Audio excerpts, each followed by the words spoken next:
तब वो उसमें कहीं भी कुछ शक्ल को छोटी रह जाती है तो उसको देखने का डायरेक्टली आप उसके बारे में आगे कर सकते हैं। इसके बारे में और भी कुछ पूरे अपने जीवन के अधिकार को दूर करने के लिए हमें बहुत सी चीजें हमें पुस्तकों में पढ़ने को मिलती है।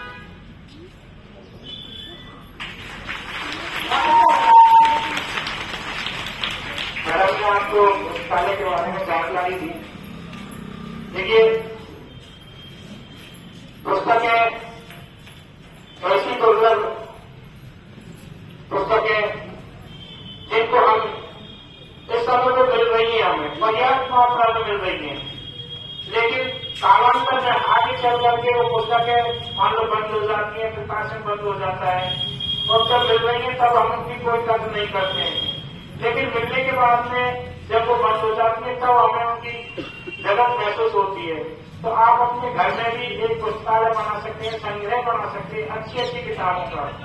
ये किताबें आपको भविष्य में बहुत काम देंगी, बहुत काम आती हैं। मान लो हम गणित पढ़ रहे हैं और आगे चल करके हमने आर्ट ले ली, लेकिन जब कंपटीशन लगा तब हमें गणित के सूत्रों को याद करने की जरूरत महसूस होगी और उस समय हम गणित के सूत्रों को लगभग भूल चुके होंगे, तब हमें उस पुस्तक की आवश्यकता होगी। इसलिए हमेशा पुस्तकों को, चाहे वो पहली क्लास, दूसरी क्लास, 12वीं क्लास, 11वीं कोई भी क्लास भी हो, अच्छी पुस्तक को संभाल के रखिए, वो आपके अच्छे मित्र होते हैं। और एक पुस्तक, अच्छी पुस्तक आपके माँ का, बाप का, भाई का, गुरु का, सबका रोल अदा करती है। उसमें सबके गुण सम्मानित रहते हैं। आपने देखा होगा अखबार होता है, अखबार को अपन पढ़ने देते हैं, उसमें भी अच्छी अच्छी बातें आती हैं, वो भी पुस्तकालय का ही भाग है। और बड़ी बड़ी जगहों पर तो गवर्नमेंट पुस्तकालय खोल रही है, बड़े हॉल हैं, वहाँ उसको रीडिंग रूम बोलते हैं। रीडिंग रूम के पहले पीरियड भी चलते थे आपके विद्यालयों में। एक पीरियड आता था 7 दिन में, बच्चे उसमें पढ़ने जाते थे, अपनी मनपसंद की किताब देते और उसको छोटी छोटी किताबें होती है, उनसे हमें प्रेरणा मिलती है, आगे बढ़ने की प्रेरणा मिलती है, अनमोल वचनों की होती है, उनके महापुरुषों के वचन होते हैं, वो वचनों से हमें सीखने को मिलता है कि हमें आगे क्या करना चाहिए। आजकल अपने पास में टेक्नोलॉजी का जमाना है, इस जमाने में अपन वीडियो खोल लेते हैं, विडमेट खोल लेते हैं, गूगल को देख लेते हैं, लेकिन वो भी किताबों से अच्छा नहीं समझा पाते। इसलिए पुस्तकों को संभाल के रखें, उनकी कदर करें और समय समय पर मैडम से मिलकर अपनी जगत की पुस्तकें सामान्य ज्ञान की है, विषय संबंधी है, ऐसी पुस्तकें निकलवाते रहे, पढ़ के उन्हें जमा कराते रहे। धन्यवाद। बहुत बहुत धन्यवाद। आज का दिन आपके लिए भी यादगार से रहेगा कि आज मैंने कुछ बोला, बच्चों से रूबरू हुए। एक लाइब्रेरी रूम में बैठ करके आप सारे बच्चों से बहुत अच्छे से बात करते हो, अच्छे से उनको मोटिवेट करते हो, लेकिन यहाँ पर अपन सब बच्चों से कह सकते हैं अपनी बात। तो ये प्लेस जो है ये बिल्कुल प्रॉपर प्लेस है। आज आपने अपनी बात कही, बहुत बहुत धन्यवाद। और आज लाइब्रेरी डे है, लाइब्रेरी का दिन है। वैसे लाइब्रेरी डे डेली ही होता है, डेली होता है ये, क्योंकि आपको लाइब्रेरी में डेली जाना है, पढ़ना है, ठीक है ना। लाइब्रेरी से ही जुड़े हुए हैं हम, स्टूडेंट हैं तो लाइब्रेरी साथ रहती है हमारी। आप अपने घर में भी एक छोटे सा एक कॉर्नर आप बना सकते हैं अपना लाइब्रेरी का, कि आपकी बुक्स वहां रख सकते हैं जो आपको इम्पोर्टेंट लगती है, कि कभी खोला और उनमें देख लिया कि ये हमें नहीं आ रहा तो इसमें देख लेते हम।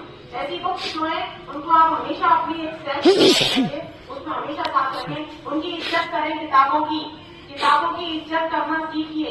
आप लोग कोई एक दिन और मैंने कहा था, आप कवर नहीं चढ़ाती है, बुक्स पे कवर नहीं चढ़ाती है कि हमको तो ऐसी ही मिली थी, ऐसे बोल देती हैं, उसको पेन से रंग देती हैं, चित्र बना देती हैं उसके अंदर तरह तरह के। दूसरे जो बच्चे होते हैं वो लेने से मना कर देते हैं कि मैडम इसको हम नहीं लेंगे। उस बच्चे का कोई और नहीं है, उसको बिगाड़ने में बिगाड़ा आप में से किसी बहन या भाई ने है, लेकिन उधर वो नहीं ले रहा उसको, तो उस की जो है बेकदरी हो गई, उसकी कदर नहीं रही, उसकी इमेज आपने खराब कर दी, क्योंकि आपके पास इतना ही था कि हम इसको बिगाड़ सकते हैं, अच्छा तो हम कुछ कर नहीं सकते। तो आप लोग बुक्स की इज्जत करना सीखिए। यदि उनकी इज्जत करोगे तो आपकी इज्जत भी बढ़ेगी, क्योंकि उनसे हमें ज्ञान मिलता है। दोस्ती करनी है किताबों से कीजिए, ऐसे ही कोई दोस्त मत बनाइए, वो धोखा दे सकता है लेकिन किताबें कभी धोखा नहीं देती हैं। उसमें जो लिखा है, आज जो पढ़ा है वो 100 वर्षों बाद भी देखोगे तो भी वही लिखा होगा, वो बदलेगी नहीं। किताबें तो किताबें बहुत इंपॉर्टेंट होती है। मैडम की लाइब्रेरी में आप जाते हो तो वैसे ही टाइम पास मत करो, कुछ लड़के क्या करती है, किताब को खोल लेती है और आपस में दूसरे बातें करती रहती है। तो ये जो स्टाइल है ये बिल्कुल गलत है। आपको फैसिलिटीज मिल रही है, उसका फायदा उठाइए। आप आज से ये सोचिए कि हम किताबें लें मैडम से और उनको पढ़ करके वापस करें। पढ़ना है वैसे ही नहीं कि लेना होता है इसलिए ले लिया हमने, ऐसे नहीं, क्योंकि आप नॉलेज बढ़ाओगे तो आपका नॉलेज कहीं ना कहीं काम आएगा। किसी ने आपसे गलत बोल दिया, आपको उसका मीनिंग नहीं आता, मीनिंग कहाँ से आएगा? बुक से। बुक को रीड करने से आपको मीनिंग्स याद होंगे। किसी ने गलत बता दिया, आप उसको टोक पाएंगे। आप नहीं टोकेंगे क्योंकि आपको आता ही नहीं। आप बुक्स नहीं पढ़ते हो, एक हैबिट बनाओ, किताब पढ़ने की आदत बनाओ। आप किताबें नहीं पढ़ते हो, कोई मीनिंग नहीं आई, फटक से वो खोला गूगल, उसमें टाइप किया, मीनिंग आ गया।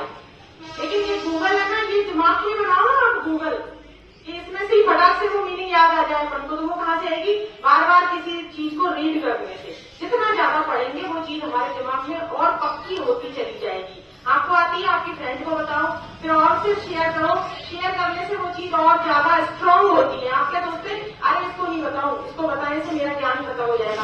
गलत बात, कभी ज्ञान खत्म नहीं होता है, बढ़ता है। जितना बांटोगे ज्ञान उतना ही बढ़ता है। एक चीज आपको आती है, मैंने आपसे कही, मुझे खुद को याद हो गई वो चीज कि मेरे को ऐसे वो कहनी थी, आपको भी याद हो गई, किसी और से कहोगे, बहस कर पाओगे, आप जीत पाओगे।